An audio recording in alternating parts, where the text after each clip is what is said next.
బోయపల్లి గ్రామం. పొదలతో కప్పుకున్న పచ్చటి గుట్టల మధ్య ఒక చిన్న గ్రామం ఉండేది. పేరు బోయపల్లి. ఆ గ్రామం గురించి చుట్టుప్రక్కల వాళ్ళందరికీ ఒకే మాట: అక్కడికి వెళ్ళకు, వెళ్ళినా తిరిగి రారు. ఎందుకంటే ఆ ఊర్లో ఎప్పుడూ పొగమంచు అలుముకునే ఉండేది. సూర్యుడి కిరణాలు కూడా అక్కడికి తాకేవి కాదు. పగటి వేళల్లో కూడా ఆ గ్రామం చీకటిలో మునిగిపోయినట్టు అనిపించేది. రవి అనే యువకుడు ఈ కథ విని ఆశ్చర్యపోయాడు. అంత వింత ఊరా అని అక్కడికి అడుగు పెట్టాలని అనుకున్నాడు. నానమ్మలు ముత్తాతలు చెబితే ఏముంటుంది అనుకొని ఒక రాత్రి టార్చ్ తీసుకుని బోయపల్లి వైపుకు నడవసాగాడు. మబ్బులతో కమ్ముకున్న దారిలో ఒంటరిగా నడుస్తూ రవి గ్రామానికి దగ్గరయ్యాడు. అడుగు పెట్టగానే చల్లటి గాలి అతని శరీరం అంతా తాకినట్టు అనిపించింది. ఇరువైపులా చెట్లు ఏదో మాట్లాడుకుంటున్నట్టుగా అనిపించాయి. దూరంగా పిల్లల నవ్వులు, రోదనల శబ్దాలు వినిపిస్తున్నాయి. కానీ చుట్టూ చూడగా అక్కడ ఎవరూ లేరు. రవికి గుండె బరువెక్కింది. అలానే భయపడుకుంటూ కొంచెం దూరం వెళ్ళగా ఒక పాత ఇల్లైతే కనిపించింది. ఆ పాతింటి ముందర ఆగాడు. ఏంటి ఈ పాతిల్లు ఇలా ఉంది అనుకున్నాడు. అంతలో ఇంటి తలుపులు తడతడలాడుతూ స్వయంగా అవంతకవే తెరుచుకున్నాయి. లోపలికి చూస్తే చీకటి మాత్రమే కనిపిస్తుంది. ఆ చీకటిలోంచి చలిమంట గట్టిగా ఎదురొచ్చింది. గోడలపై పాత చిత్రాలు చెదిరిపోయి కనిపిస్తున్నాయి. కొన్నిటిలో మానవ ముఖాలు, దయ్యాల ఆకారాలు స్పష్టంగా కనిపిస్తున్నాయి. రవి భయాన్ని జయించి లోపలికి అడుగుపెట్టాడు. అప్పుడే వెనుక నుంచి ఒక చిన్న స్వరం వినిపించింది, ఎవరు అని. అలా ఉన్నట్టుండి ఎవరో అడగగా రవి గుండె బరువెక్కింది.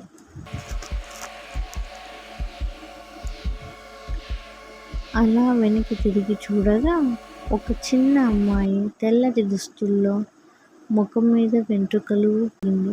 నువ్వు కూడా ఇక్కడ చిక్కుకున్నావా? రవి ఆ కంగారులో నేను బయటికి వెళ్ళాలి అన్నాడు. ఆమె చిరునవ్వు నవ్వి, ఇక్కడికి వచ్చిన వాళ్ళు ఎవరూ వెళ్ళలేరు అంది. రవి వెంటనే తిరిగి పరిగెత్తాడు. కానీ ఇంటి తలుపులు ఒక్కసారిగా గట్టిగా మూసుకున్నాయి. కిటికీలు గాలికి ఊగుతూ భయంకర శబ్దాలు చేస్తున్నాయి. ఇంటి లోపల పులి గర్జించిన లాంటి శబ్దాలు, ఎన్నో జంతువులు అరుస్తున్నట్టుగా మరిన్ని శబ్దాలు రవి భయాన్ని గురి చేసింది.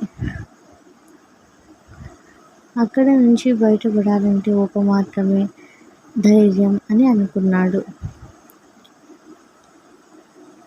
అప్పుడు అలా ఉండగా రవికి తన చేతిలో ఉన్న టార్చ్ గుర్తొచ్చింది. అప్పుడు రవి ఆ టార్చ్ని ఆన్ చేసి గట్టిగా పట్టుకొని ఆ మూసుకుపోయిన తలుపుల వైపు పరిగెత్తసాగాడు. ఒక్క ఉరుపుతో తలుపులను గుద్ది బయటకు పరిగెత్తసాగాడు. బయటికి వచ్చేసరికి బోయపల్లి గ్రామం మొత్తం భయంకరమైన రూపంలో కనిపించింది. ఇంటి పైకప్పులపై నలుపు ఆకారాలు కదులుతున్నాయి. మట్టి వీధులు భయంకరమైన నిటారులు నివసిస్తున్నాయి. రవి ఎంతో భయపడుకుంటూ ఊరి చివర ఉన్న ఒక గ్రామం, ఆ బోయపల్లి గ్రామం దగ్గర పెద్ద చెట్టు వరకు పరిగెత్తాడు. ఆ చెట్టు వేర్లు గడ్డిపైన భారీగా వ్యాపించి ఉన్నాయి. చెట్టులో ఎక్కడికో తీసుకెళ్లేలా ఓ బోగిప్పలాగా ఓ రత్నం కనిపించింది. అతడు మరి ఇంకో నిమిషం ఆలస్యం చేస్తే అక్కడి నుంచి బయటపడలేనని అర్థం చేసుకుని ఒక్కసారిగా గుండెని గట్టిగా పట్టుకొని ఆ రంధ్రంలోకి దూకేశాడు. ఒక క్షణం గడిచిన తర్వాత ఒక్కసారిగా చుట్టూ వెలుగు కనిపించింది. రవి కన్నులు తెరిచి చూస్తే అతడు తన ఊరిలో తన ఇంటి ముందు నిలబడి ఉన్నాడు. అతని తల్లి బయట తలుపు దగ్గర నిలబడి ఉంది. నవ్వుతూ అడిగింది, ఎక్కడికి పోయావురా రవి? రాత్రి అయిపోయింది. అయితే రవి ఒక్క అడుగు కూడా ముందుకు వేయలేదు. ఎందుకంటే తన తల్లి కన్నుల్లో ఏదో విచిత్రమైన చీకటి మెరుపు కనిపించింది. ఆ కన్నుల్లో రవికి అదే బోయపల్లి గ్రామపు పూర్వగాథ కనిపించింది. బోయపల్లి గ్రామం పూర్వగాథ. బోయపల్లి ఒకప్పుడు చక్కని గ్రామం. పచ్చటి పొలాలు, చిరునవ్వులు మెరిసే ప్రజలు. అక్కడ రోజు తెల్లవారి పగటి కిరణాలతో ప్రారంభమయ్యేది. రాత్రి వెన్నెలలో మునిగిపోయేది. ఒక సంవత్సరం ఊరంతా మబ్బు ముసురుకున్నట్టు మారిపోయింది. ఆ సంవత్సరం ఒక కొత్త వ్యక్తి గ్రామానికి వచ్చాడు. పేరు వెంకటప్ప. వెంకటప్ప ఒక మాంత్రికుడు. దుస్తులు చూస్తే సాధారణ రైతులాగా కనిపించేవాడు. కానీ రాత్రిపూట చీకటి మంత్రాలు, దయ్యాల పూజలు చేసేవాడు. గ్రామంలో చిన్న పిల్లలు అదృశ్యం అవటం మొదలయ్యింది. గేదెలు, మేకలు సరిగ్గా కనిపించకుండా పోతున్నాయి. ప్రజల మనసులో భయం పెరిగిపోతోంది. ఒక రాత్రి గ్రామం మధ్యలో పెద్ద మంటలు మండిపోతున్నాయి. ఊరు వాళ్ళు పరుగులు తీయడంతో అక్కడ వెంకటప్ప ఒక చిన్న పిల్లవాడిని బలిస్తున్న దృశ్యం కనిపించింది. అందరూ కలిసి వెంకటప్పని పట్టుకొని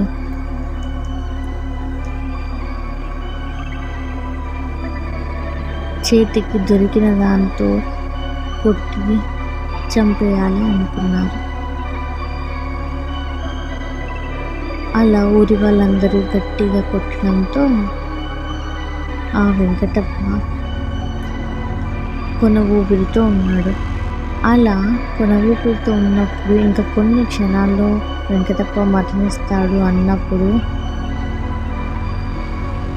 వెంకటప్ప ఆ ఊరిని శపించుతాడు.